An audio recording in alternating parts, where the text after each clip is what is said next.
31 मार्च 2024 दिन रविवार यानी कि बीता हुआ कल उत्तर प्रदेश के लखनऊ के बिजनौर थाना क्षेत्र के श्रवण नगर कॉलोनी में एक मकान मालिक दोपहर 2 बजे टहलने के लिए अपने छत पर जाता है तो वह देखता है कि किराएदार के कमरे से कुछ बदबू आ रही है।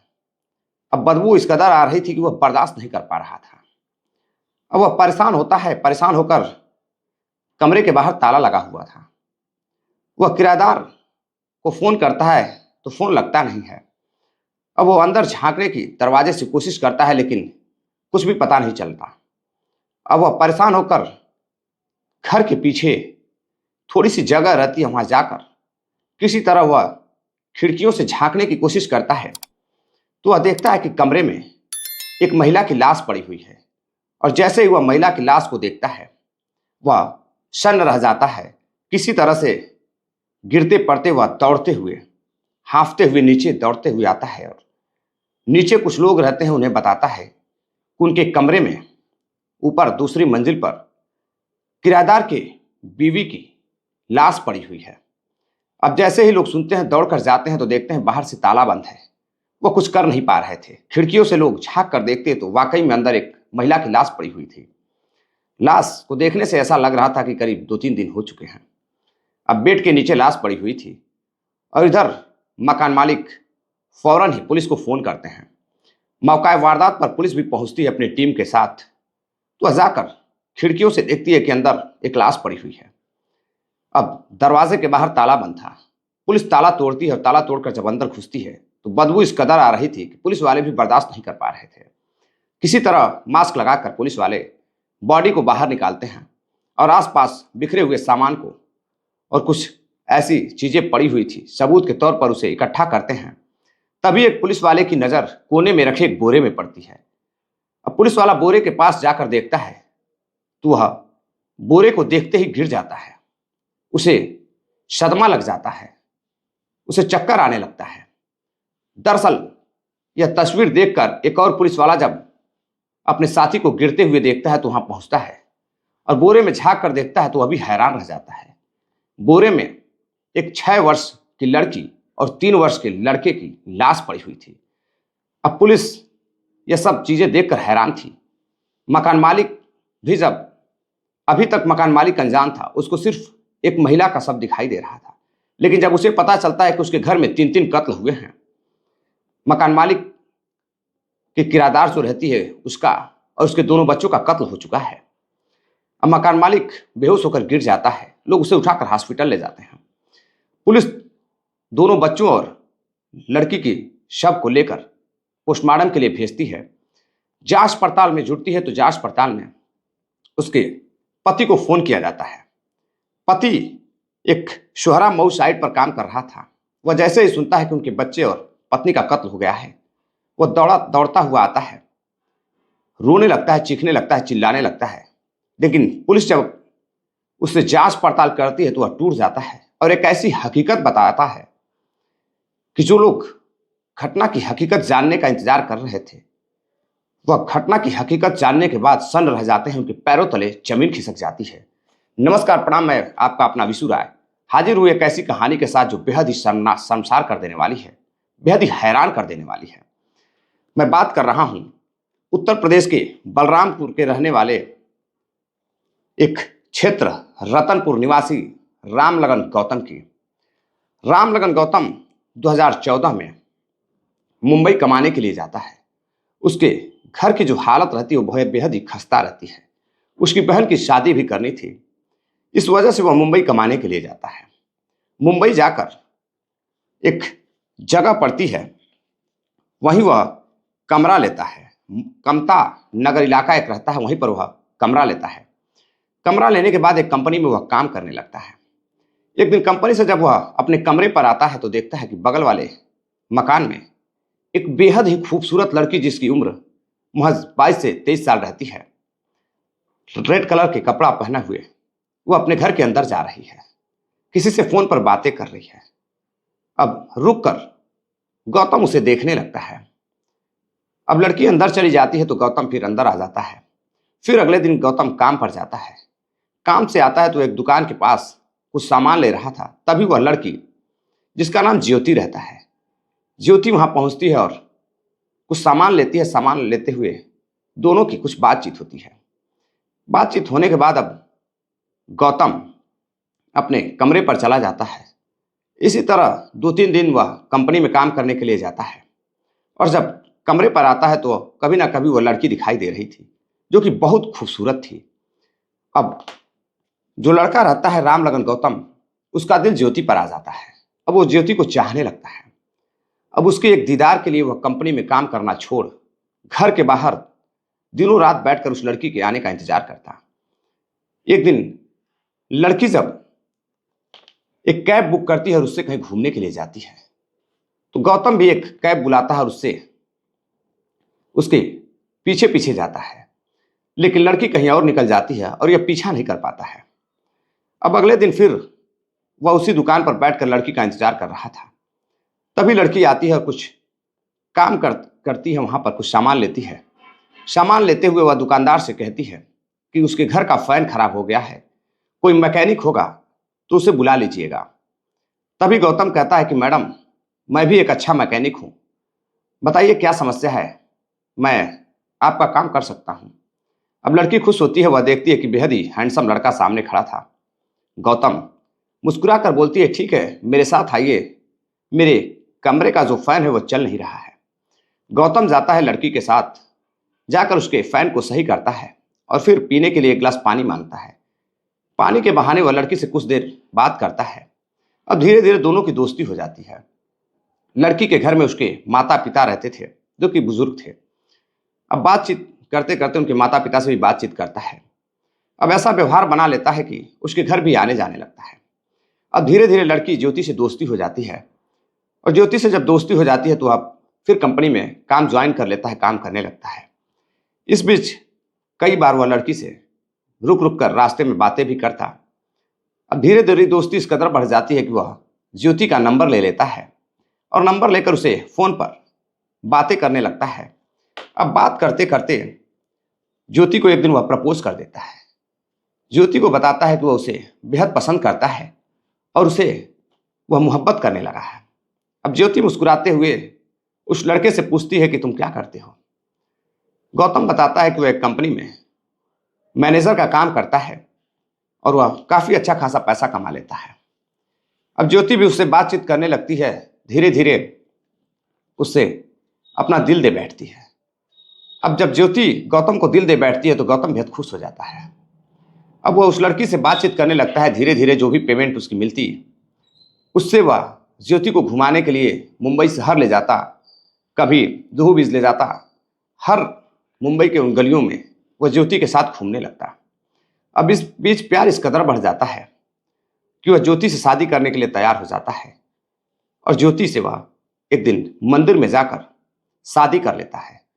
शादी करने के बाद दोनों घर से भाग जाते हैं, यानी कि लड़की अपने माता पिता को बिना बताए माता पिता से रिश्ता तोड़ लेती है और गौतम के साथ रहने के लिए राजी हो जाती है। वह वहां से भागकर कुछ दूर, करीब 40 किलोमीटर दूर जाकर मुंबई के ही एक शहर में रहने लगती है। करीब 1 साल बीत जाते हैं। वह एक बच्ची को जन्म देती है। बच्ची को जन्म देती है और बच्ची का जो नाम रहता है पायल नाम रखा जाता है। और पायल बेहद ही खूबसूरत लड़की रहती है, क्योंकि वह जो उसकी परछाई थी वह अपने माँ पर गई थी। इधर गौतम बेहद खुश हो रहा था। कुछ दिनों तक वह ज्योति के साथ बेहद अच्छे रिश्ते में रहता, काफी खुश रहता अपनी बेटी को लेकर। धीरे धीरे 6 साल गुजर जाते हैं। अब वह फिर प्रेग्नेंट हो जाती है। प्रेग्नेंट होने के बाद कुछ दिनों बाद वह एक लड़के को जन्म देती है। लड़के का नाम आनंद रखा जाता है। आनंद भी बेहद प्यारा बच्चा रहता है। वह भी उसके साथ खुश रहता है। एक दिन वह जब काम से घर लौटता है तो वह देखता है कि उसकी पत्नी बच्चों के साथ घर पर नहीं है। वो अपनी पत्नी को फोन करता है तो पत्नी बताती है किसी काम से वह मार्केट आई हुई है। अब बच्चे को लेकर उसकी पत्नी ज्योति घर पर पहुंचती है। कुछ देर बातचीत होती है। उसके बाद जब पति सो जाता है तो उसके फोन पर एक फोन आता है। वह बाहर निकलकर बात करने लगती है। इसी बीच गौतम की नींद टूट जाती है और गौतम देखता है कि पत्नी उसकी किसी से बातें कर रही है। वो अपनी पत्नी को बुलाकर पूछता है तो पत्नी कहती है उसका एक दोस्त है, उसी से वह बातें कर रही थी। अब पति बात करने के लिए मना करता है। फिर कुछ दिन बाद पत्नी फिर से मार्केट जाती है और फिर से जब पति आता है तो देखता है कि कमरे पर उसकी पत्नी नहीं है। फिर वह फोन करता है और पत्नी घर पर पहुंचती है कमरे पर, तो वह पूछताछ करने लगता है कि आखिर तुम रोज रोज कौन से मार्केट में घूमने के लिए जाती हो। अब ज्योति गुस्सा होते हुए कहती है कि अब क्या तुमसे पूछ कर मैं मार्केट जाऊंगी, शॉपिंग करने भी मैं तुमसे पूछ कर जाऊंगी। अब उस दिन तो गौतम कुछ नहीं बोलता है। कुछ दिन और गुजरता है। अब वह एक दिन ड्यूटी पर अपने न जाकर, कंपनी न जाकर एक गली में बैठ जाता है। कुछ देर बाद वह देखता है कि एक लड़का आता है बाइक से और उसकी पत्नी और बच्चों को बैठाकर एक होटल में लेकर जाता है। होटल में ले जाने के बाद उसके साथ एक कमरा लेता है। कमरे में उसके साथ समय व्यतीत करने लगता है। जैसे ही लड़की कमरे से बाहर निकलती है वैसे ही वह देखती है कि सामने उसका पति गौतम है। अब गौतम अपनी पत्नी से पूछता है कि क्या यही शॉपिंग कर रही थी तुम आज तक? तुम मुझे धोखा दे रही थी, झूठ बोल रही थी, क्या इसी दिन के लिए हम दोनों ने शादी की थी? अब पत्नी बोलती है ऐसा कुछ नहीं है, यह सिर्फ मेरा दोस्त है, मिलने के लिए आया था। अब दोनों में इसी बात को लेकर झगड़े होने लगते हैं। अब वो अपनी पत्नी ज्योति को डांटता है, फटकारता है, यहां तक कि हाथापाई करने लगता है। हाथापाई के बाद ज्योति जिस लड़के के साथ कमरे में पकड़ी गई थी उसी के साथ मुंबई में कुछ दिनों तक रहने लगती है। अब फिर से गौतम को अपने बच्चों, अपनी पत्नी की याद आती है तो फिर से वह ज्योति को फोन करता है और अपने साथ रहने के लिए कहता है। ज्योति अपने पति के साथ रहने के लिए तैयार हो जाती है और उसके साथ कुछ दिन मुंबई में गुजारती है। साल 2018 आ जाता है। धीरे धीरे समय और बीतता जा रहा था। इसी बीच गौतम एक डिसीजन लेता है। अपनी पत्नी से कहता है कि मैं गांव जा रहा हूं, मेरे साथ तुम गांव चलो। और इधर घर वालों को भी पता नहीं रहता कि गौतम शादीशुदा है। गौतम अपनी पत्नी ज्योति को लेकर अपने दोनों बच्चों के साथ आता है लखनऊ। लखनऊ आकर वह घर न जाकर वह बिजनौर थाना के अंतर्गत एक श्रवण नगर कॉलोनी में एक किराए का मकान लेता है। 15 मार्च 2024 को वह लखनऊ पहुंचता है। लखनऊ पहुंचने के बाद श्रवण नगर कॉलोनी में एक किराए का मकान लेता है और लेकर उसी में सेकेंड मंजिल पर अपने पत्नी को शिफ्ट कर देता है। सारा सामान लाता है। बच्ची अब धीरे धीरे 6 साल की हो चुकी थी। जो बेटा था वह 3 साल का हो चुका था, आनंद। बच्ची जो 6 साल की थी वह स्कूल जाती थी। सुबह स्कूल जाती तो 4-5 घंटे बाद उसकी माँ जाकर अपने बेटे को लेकर आती थी। जो मकान मालिक रहते हैं अमृतलाल, उनके एक लड़के रहते हैं धीरेन्द्र कुमार। धीरेन्द्र कुमार से किराएदार जो रहती है ज्योति की बहुत बातचीत होती थी, काफ़ी अच्छा संबंध था। कुछ समय और गुजरता है। इसी बीच जो गौतम रहता है, गौतम को एक और जॉब लग जाती है। शोहरा मऊ में एक साइट चल रही थी। उस साइट पर वह रंगाई पुताई का काम करने लगता है। अब कुछ दिनों तक वह काम करता है। फिर जब वह एक दिन कमरे पर जाता है तो वह देखता है कि उसकी पत्नी किसी से बातें कर रही है। अब उसे शक होता है कि हो ना हो यह अपने प्रेमी से बातें कर रही है। फिर वह फोन लेकर पत्नी का चेक करता है तो वही लड़का था जो मुंबई में पत्नी के साथ उसके पकड़ा गया था। अब बातचीत करने लगता है। बातचीत कर अपने पत्नी को समझाने की कोशिश करता है। पत्नी कहती है दोस्त है, मेरा पुराना बॉयफ्रेंड है, तो उसमें बात करने में हर्ज ही क्या है? तुम मुझे इतना क्यों रोकते हो? मैं उसके पास थोड़ी जा रही हूँ। फिर गौतम उसको समझाता है। उसके साथ फिर से एक दिन झगड़ा होने लगता है। बच्ची बड़ी रहती है, वह जाकर अपने माता पिता को समझाती है। दोनों लड़ रहे थे और दोनों बच्चे देखकर खुश नहीं थे, काफी दुखी थे। वह जाकर अपनी माँ को भी समझाती है और अपने पिता को भी समझाती है, लेकिन दोनों बच्चों की बात मानने को तैयार नहीं थे। कुछ दिन और गुजरता है। करीब 31 मार्च जब आता है, 31 मार्च को मकान मालिक जब कमरे पर जाता है तो देखता है कि कमरे में ताला लगा हुआ है और वहां से बदबू आ रही है। उससे पहले 4 रोज पहले वह गौतम से पूछता है कि तुम्हारा परिवार कहीं दिखाई नहीं दे रहा है, आखिर परिवार कहाँ चला गया है, बड़ा सन्नाटा है। तो गौतम इधर उधर की बातें कर टाल देता और शान से काम पर चला जाता। अब 31 तारीख को जब दोपहर 2 बजे अमृतलाल मकान मालिक के बेटे धीरेन्द्र कुमार जब ऊपर टहलने के लिए जाते हैं तो देखते हैं घर से बदबू आ रही है। बदबू देखने के बाद वह कितनी बदबू कमरे से आ रही है तो खिड़कियों से देखते हैं कि एक महिला की लाश पड़ी हुई है तो सन्न रह जाते हैं। मौके पर पुलिस पहुंचती है, लाश को पोस्टमार्टम के लिए भेजती है। पोस्टमार्टम होता है तो पता चलता है कि महिला की गला दबाकर हत्या की गई है और धारदार हथियार से भी उसके गले को काटा गया था और दोनों जो बच्चे थे उनकी भी गला दबाकर हत्या कर दी गई थी। एक एक दिन में 3-3 कत्ल। अब जब पुलिस उसके पति को गिरफ्तार करती है गौतम को, तो गौतम से पूछताछ में गौतम एक ऐसा खुलासा करता है जो बेहद ही रूह कपा देने वाली होती है। गौतम बताता है कि 28 तारीख को जब सुबह वह कमरे पर रहता है तो उसके एक प्रेमी का फोन आता है और उसे वह बर्दाश्त नहीं कर पाता है, गुस्सा आ जाती है और गुस्से में वह आपा खो देता है और अपनी पत्नी से झगड़ा करने लगता है।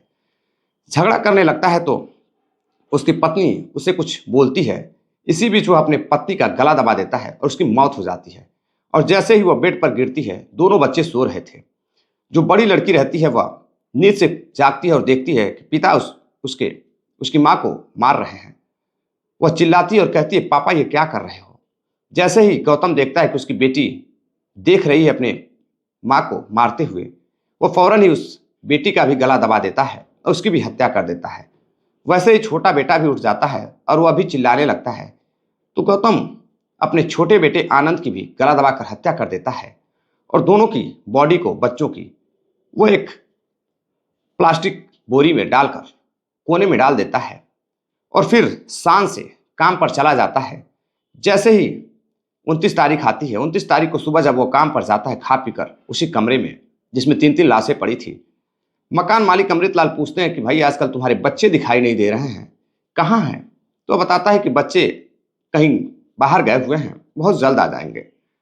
फिर 30 तारीख को भी अमृतलाल पूछते हैं कि कब तक बच्चे आएंगे।